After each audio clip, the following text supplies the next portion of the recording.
Let's go ahead and get started. My name is Tom Andrus. It's good to be with you today. I work here in Tallahassee in the Structures Design Office. Most of what I'm going to share with you today was presented recently to other states to tell them about FDOT's Accelerated Bridge Construction Implementation Program. I will say this, that through the process of preparing this presentation, I better organize my thoughts as it relates to ABC.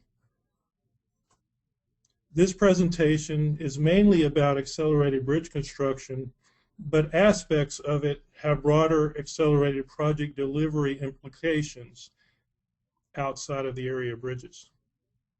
I hope you will find this presentation both interesting and helpful. Lastly, I should note that this presentation is being recorded and will be posted at the Office of Design Engineering Academy website. See the URL link given on the slide here. Okay, here's the roadmap of issues that I will cover today. I will give you a general overview of our current work mix. One size does not fit all. Our ABC policies are specific to our work mix.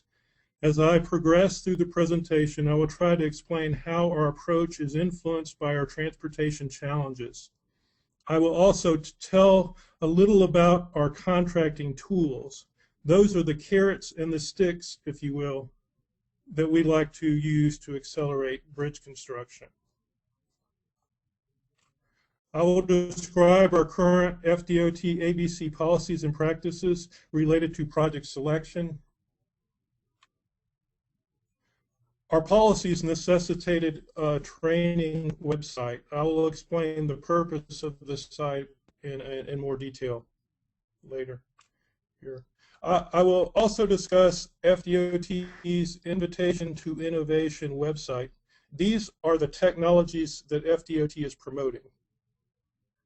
I'm going to give you a candid overview of where the PBS pieces don't quite fit, based mainly on our work mix, but other challenges as well.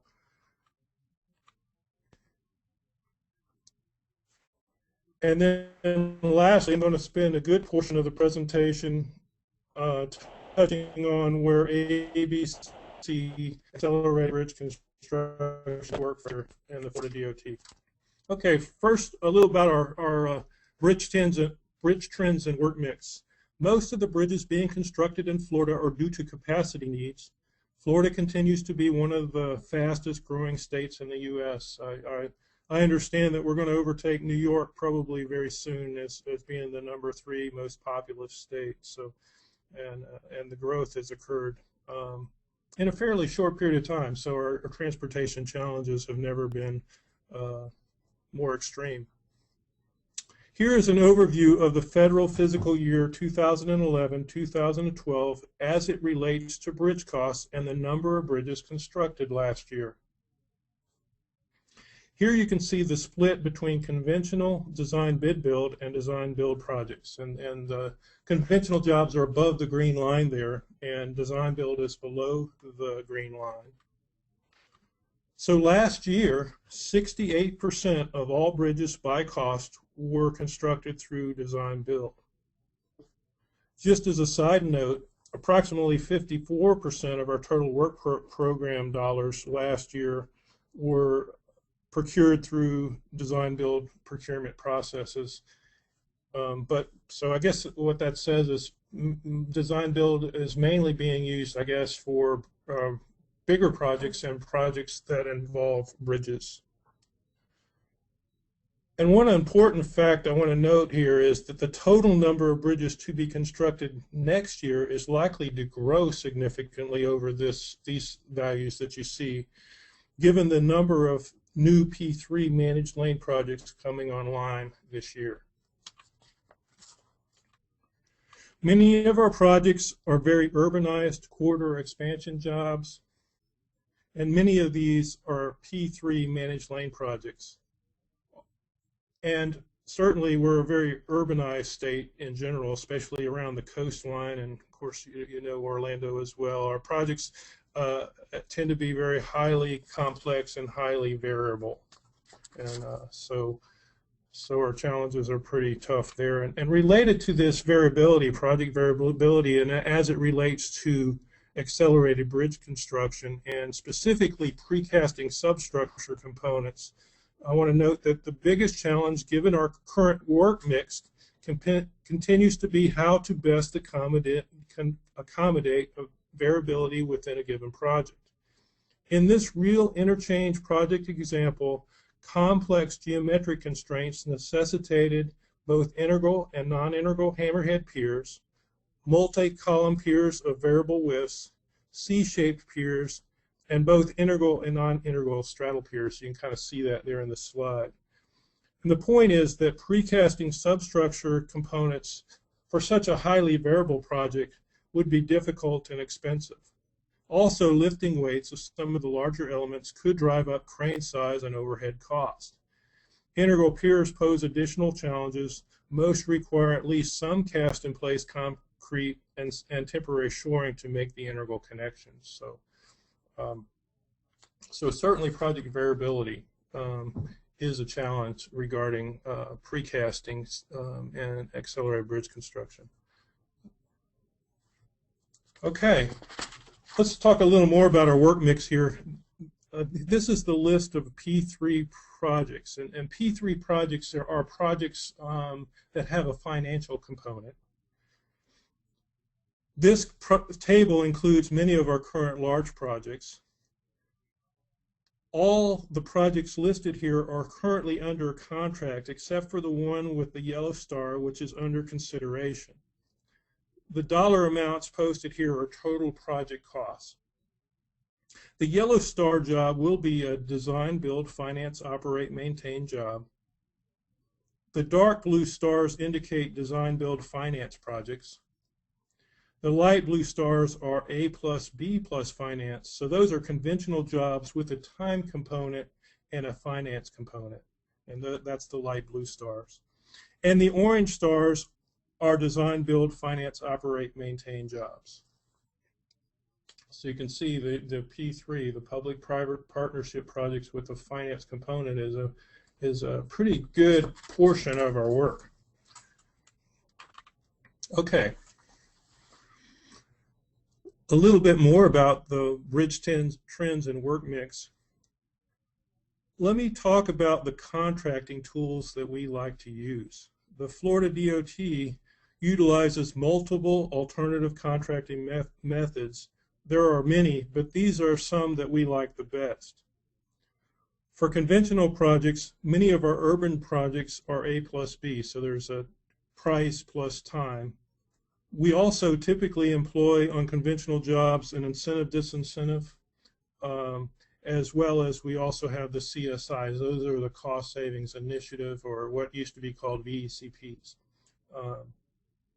Okay, almost all design build projects we do are best value jobs. We do very little low bid design build. Many of the urban ones have a time component.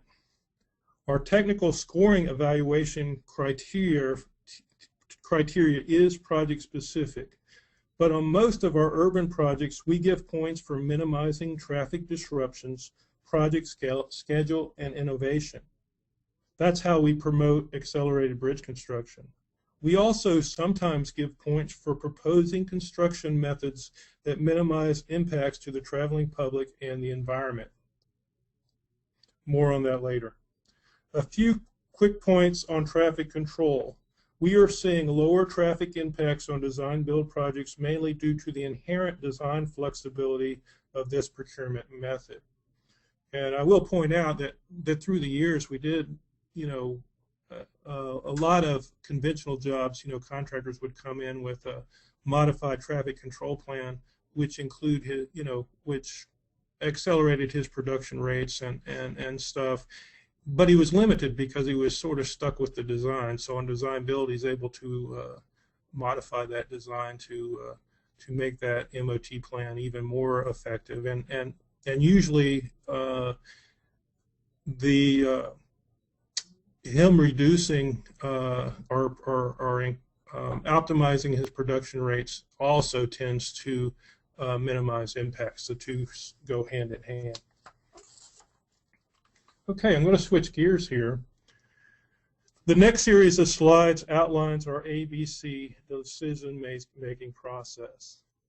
So this is really, these slides will determine the kinds of projects that we plan on using accelerated bridge construction and the reasons why. An early feasibility assessment is required on all FDOT projects during the bridge development process.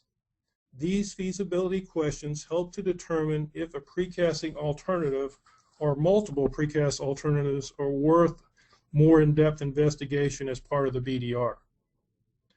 Several negative responses to these questions more than likely indicate that precasting is not feasible for the project. If this is the case, a statement is provided in the BDR stating why precasting is not feasible in order to satisfy the reporting requirements. Note that some of the questions relate here to need, economy of scale, limitations due to project aesthetics. There's actually 9 questions. Let me show you the others here. The first question here relates to project variability. We talked about that in that one example a few slides ago. Certainly site access for near site casting. So if you were going to use something like a self-propelled modular transporter to build your bridge over to the side of the road and roll it into place in a given night closure, let's say, you got to make sure you have the space for the near site casting yard. And so that's what that question's about. And then the last question on the slide is about precast delivery more generally from potential precast sites that are off-site. Okay, the last 2 feasibility questions are here on this slide. The first relates to lifting weight. Certainly you got to look at the largest lifting weight of the precast piece on the project, because that's going to influence your overhead costs. And then the question also relates to construction access and construction methods, and whether your project works well for those. And then the last question is really about whether or not the project, you can design connection details that address durability, easy inspection during construction, of course accommodate foundation placement tolerances and fit up, and of course a lot of the challenges relate to differential camber, and I'll talk about that a little later. Okay, so if the precast construction approach is found to be feasible based on the feasibility questions, the design engineer is then directed to evaluate preliminary precast alternatives and associated MOT schemes against conventional methods using an assessment matrix. Enough detail should be provided in the preliminary evaluation to estimate total direct and indirect costs. Indirect costs include fuel use and man-hour losses resulting from detours, anticipated traffic flow reductions, and reduced speed limits. We provide a software package to aid in estimating road user costs that are particular to each district of the state based on current fuel prices and other regional factors. Here you can see the decision-making tool, which is the assessment matrix. An assessment matrix methodology allows for comparison between conventional and prefabricated options based on less than perfect knowledge. So that's why we chose this tool. In fact, this tool is used a lot in VE studies, those of you that's participated. And then you can see in the first column here where you have the selection factor and then the factor weight, and then that gets multiplied through. So there is no, and on the issue about direct costs and indirect costs, you notice here on the last 2 columns that we exclude indirect costs on the last line, but we include it on the second to last line. So we report both here in the matrix. And I should note that there is no set policy for how we use indirect cost information in selecting an option. However, reporting both soft and hard dollars in the BDR allows management to make the most informed decision. Our policy acknowledges that lost opportunity cost associated with doing something now to accelerate the job, which may cost more, may mean not building that capacity project in the future. So it is the overall transportation needs that need to be looked at, and that's why our policy is the way it is. Okay. To implement this policy, it was apparent that additional designer guidance related to developing precast options and estimating the cost of precast options was required. To fill this gap, the Structures Design Office has developed several training tools for the purpose of educating designers on factors for consideration related to PBES and accelerated bridge construction. We contracted out the contractor estimating portion of the training case studies to Balfour Beatty and Parsons Brinkerhoff. We tried to formulate the case studies to address our typical project types. Here's the link to our training website. It is essentially, like I said, a series of training video case studies. If you haven't been to it, I certainly invite you to visit the site, see what things you can take from it that work for you. I should point out also that if you go to the Engineering Academy website that I discussed on the first slide, you can click on the EDC training website presentation dated October 16th of last year for a more in-depth overview of our EDC training website. Okay, let's look at some examples of the training website here. This case study slide excerpt for a large water crossing looking at a precast pier option compared to a traditional cast-in-place option.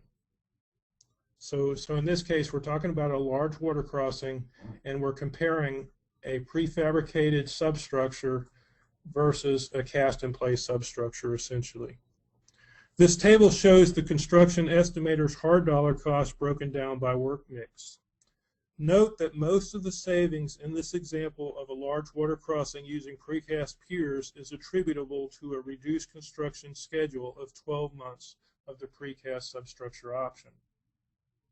Here you can see that when estimating precast options, that a bottoms-up estimating approach is required.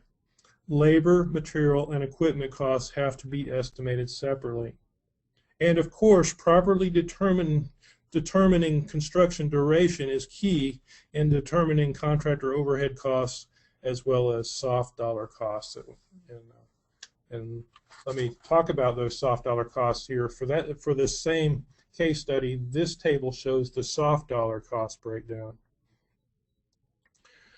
And for both the precast and the cast-in-place substructure. And the reasons here for the cost difference are given here on the slide. And mostly, as you can see here, the indirect costs are attributable to the fact that you're delivering the project 12 months earlier, and the new bridge has 4 additional lanes, so you're increasing the lanes from 2 to 6. So and you're doing that 12 months earlier than the cast-in-place option. And the other point is, since you're replacing a bascule bridge, which is the case here, you've got 12 months of additional traffic delays for opening and closing the bascule span, so you can see that there.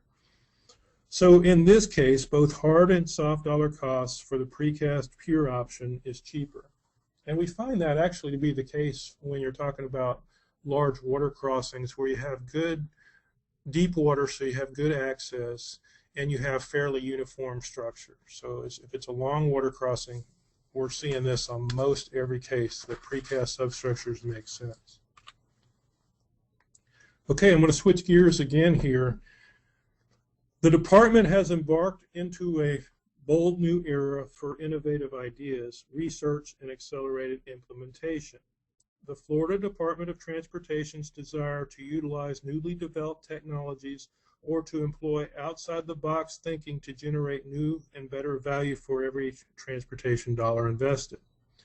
This Invitation to Innovation website lists concepts and products that we like to promote. So, there's actually access to this innovative website from our structures website. If you just look at the top, you can see the green box here on the top right, and you just click on that, and it'll take you to the website. Note that the technologies listed here link directly back to the innovation evaluation criteria of the best value design build grading that I covered earlier. The implication here, and this is important, is that firms will get a better technical score when proposing these technologies. And that, of course, is predicated on the applicability if it's the appropriate site, but in general, that should be the case. All right, now, in the next series of slides, I will discuss cases where PBS pieces don't quite fit. These are really more about where our largest challenges are related to accelerated bridge construction. Number one, aesthetic demands limit ability to standardize precast substructures for small projects. I'm going to talk about that a little more in the next couple slides. Project variability, which limits ability to standardize and make formwork reuse and fit up more difficult. So I mentioned the project example with all those various pier types, and project variability is really tough on some of these urban jobs. Direct cost associated with PBS ABC is typically higher. I will try to cover some instances where that's not the case later. But the general rule of thumb is the accelerated bridge construction is going to cost a little more. As I discussed previously, the lack of cost estimating guidance has resulted in our training website.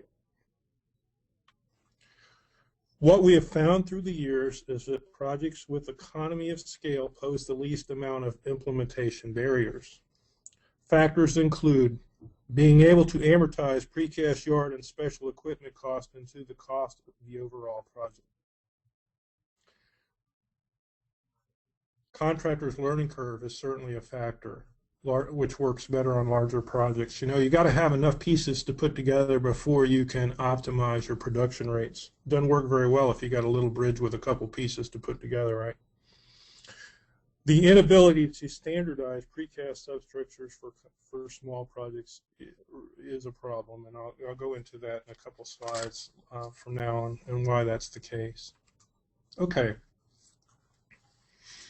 Where PBS pieces don't quite fit. Let's talk candidly about full depth deck panels. In our state, camber variability for pre-stressed girders is quite high. And designing a project to accommodate a possible high beam within a series of span requires that all the beams be placed and surveyed prior to grouting the buildups. Geometric variability, such as variable beam spacing and variable deck widths, also pose challenges related to full deck panels. We do have a test project underway in the Panhandle, or soon to go to construction, that's going to involve full deck panels. And when we did the testing here at the Structures Lab, we found a challenge in that it's hard to prepare the concrete surfaces. And the reality is you have to prepare those concrete surfaces before you pour that grout in your buildup. Otherwise, all the water gets sucked out into the surrounding concrete, right? So you're stuck with usually two methods, and one is applying a bonding agent, and the other is a saturated surface dry condition. And both of those are very difficult to accomplish if you think about the fact that it takes you a while to set each panel, and given the open times of, say, bonding compounds. So, and in our test, we found that we did get shrinkage cracks that were pretty significant, even though the grout was a non-shrink grout. And so our compromise here is that we are going to do some surface wetting, and we'll see how it turns out. But certainly you run into some of these things that you got to work through. Certainly, I guess if you're putting in full deck panels on steel beams, it's a little less of a problem, but you still have the panel itself that's difficult to prepare. Lastly, since Florida is not a de-icing state, deck replacements are rare.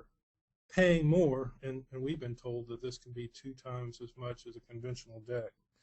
On a concept, when you don't have rapid deck replacement needs necessitating nighttime only solutions, make this system less attractive for Florida DOT. We have proposed a NCHRP study that has been funded to look at simplified full-depth deck panel systems, which avoids many of these issues. But the bottom line here is we are hopeful that our current test project will be successful, but I, for one, remain skeptical given the barriers of the system. And I will say this too, our stay-in-place forms, our metal stay-in-place forms, we now coat for, working in extremely aggressive conditions. So the forming is pretty simple for our cast-in-place systems. Okay, another example of implementation barriers where PBS pieces don't quite fit. We have found that standardizing precast bridge components is difficult for small jobs, and especially the substructure components. Some of the barriers to implementation include limitations due to pure cap lifting weights require discontinuous elements or cast-in-place splicing, right? You got to have a closure pour, or you got to keep them separate. We have found that constructing traditional cast-in-place piers on the side of a road does not generally pose great traffic impacts. Cranes required to place precast elements, however, may actually have greater impacts, albeit for shorter durations. And let me explain what I'm saying here. In the case of a cast-in-place pier, you do have to set the form cans and that sort of thing, the forming itself, as opposed to the larger precast elements. Most of your concretes can be pumped, and so that doesn't necessarily impact adjoining lanes, say in the key precast option. So, for a small job especially, we're just wondering, it's just a challenge. And I will note here, for a large project, precast substructures make a lot of sense. Certainly, a project has to be large enough to allow the kinks to be worked out in order to maximize production rates. The contractor's learning curve is an important concept here. As most of you segmental guys know, you got to have enough pieces to put together to maximize production rates. Also, the final and biggest barrier for precast substructures on small jobs is the lack of management buy-in due to aesthetic limitations. The fact is, our management wants every bridge to be unique and based on public hearings and public input. Precast substructures really doesn't work very well in that regard. Okay, I'm going to switch gears here and enough about what doesn't work. Let's talk about what does work.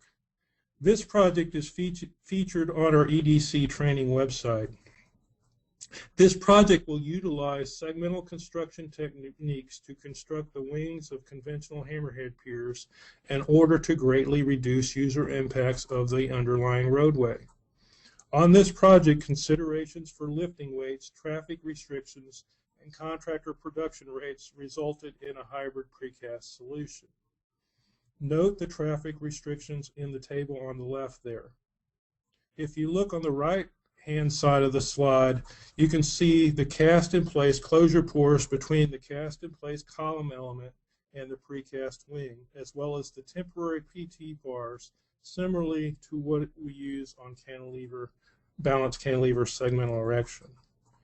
Note that this concept allows for multiple pier wings to be constructed during a single night-time closure operation. You can see there with the traffic areas and the construction work zone. So that we think that's a pretty slick option.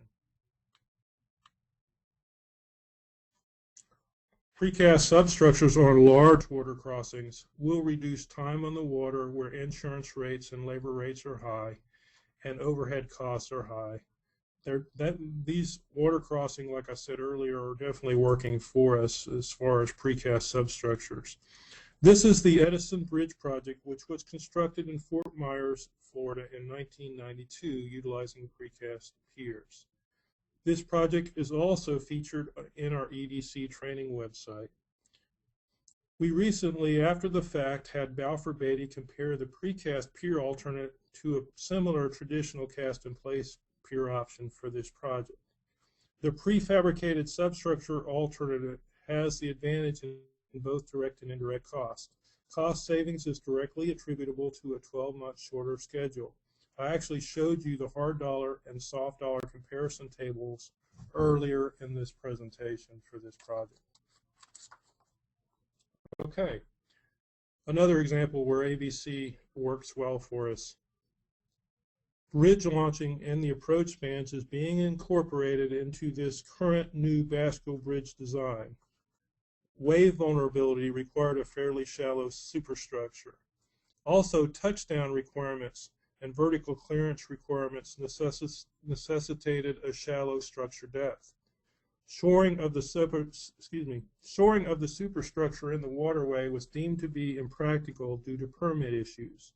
The proposed span launching concept will be similar to the scheme used on the Bel Air Beach Causeway project. And if you look there on the bottom right-hand side of the slide, you can see how the spans are built half a span at a time, basically where the approach slab is, and then pushed out. And you can see the temporary piers that are located in between the permanent piers and the launching nose, and how that works.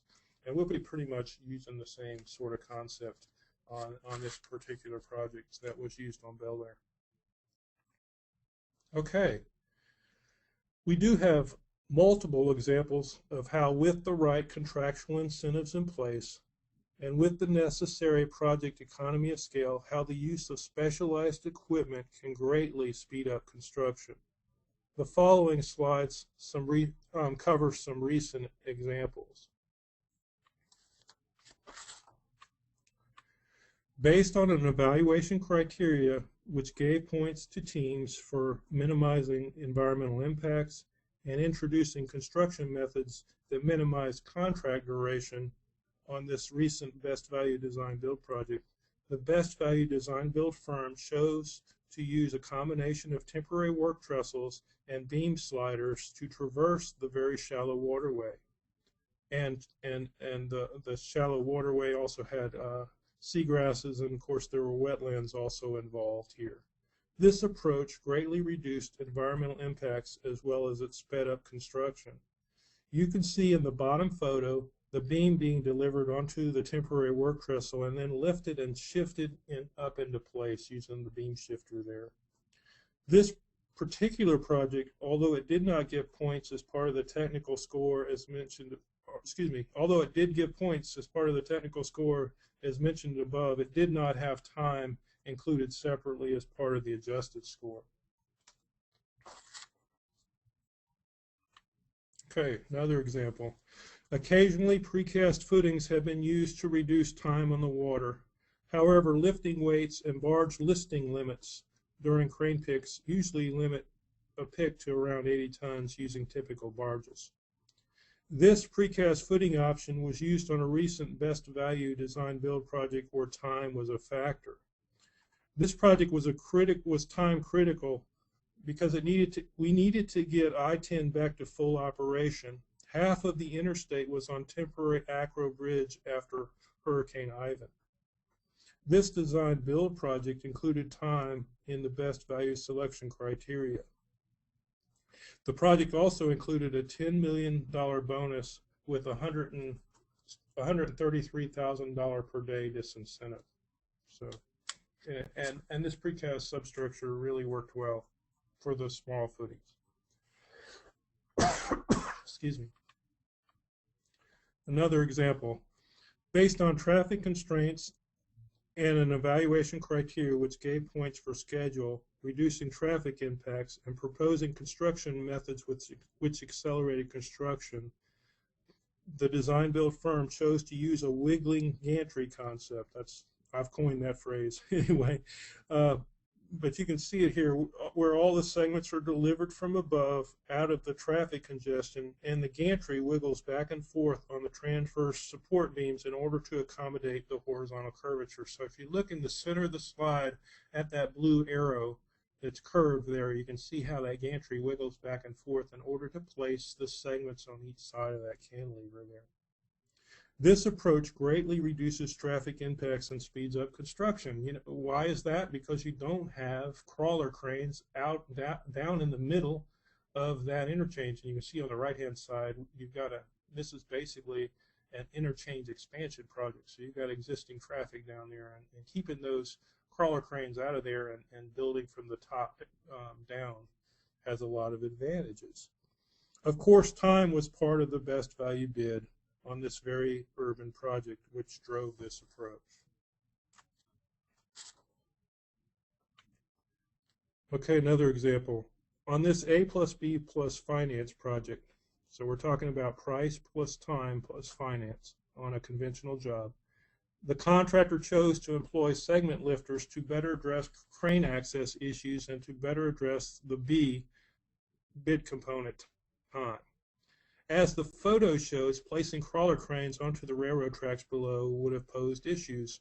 And in fact, if you'd used crawler cranes, you'd have to have quite a bit, very long reaches, which would have resulted in very large cranes.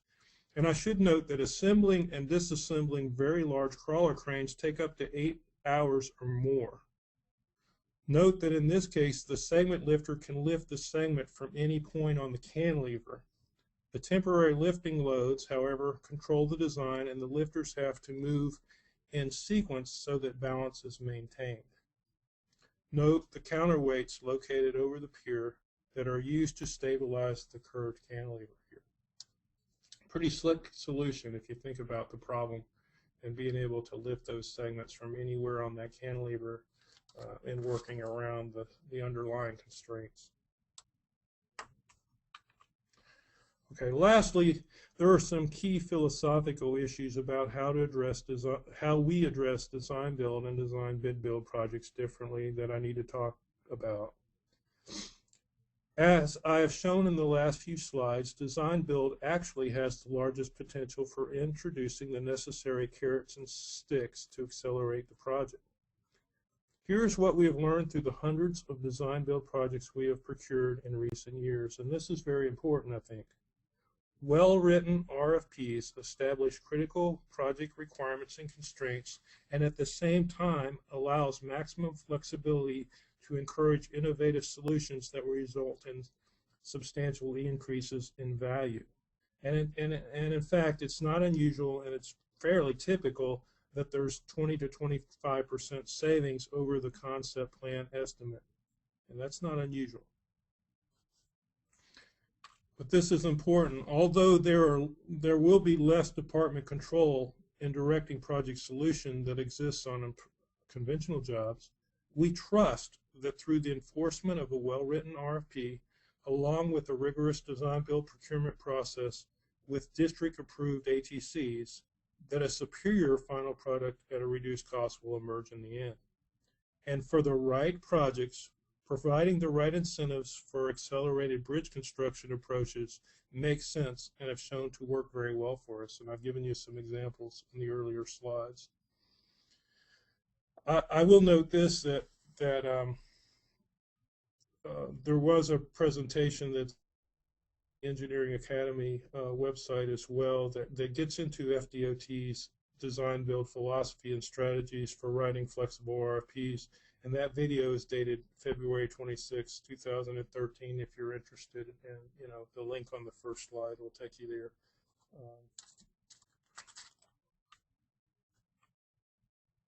Lastly, here are some important links to the FDOT's website. If you'd like to find out more about many of the things that I've discussed today, you'll find them on the site here.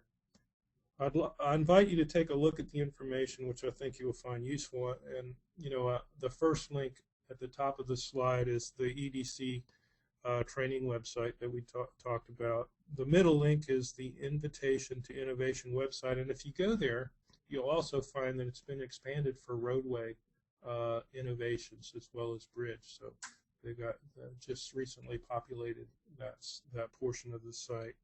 And then the bottom link is the Office of Construction Alternative Contracting website. And I really only touched on a few of the alternative contracting methods that we use. There are many more. Florida uses the gamut,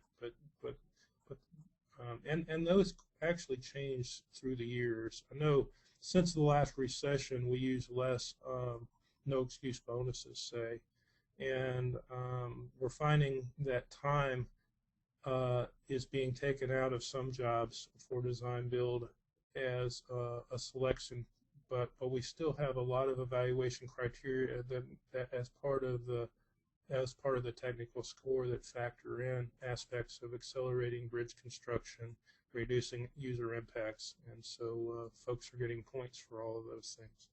And so that's really all I had today. No questions. No, no. Okay. All right. Thank you very much.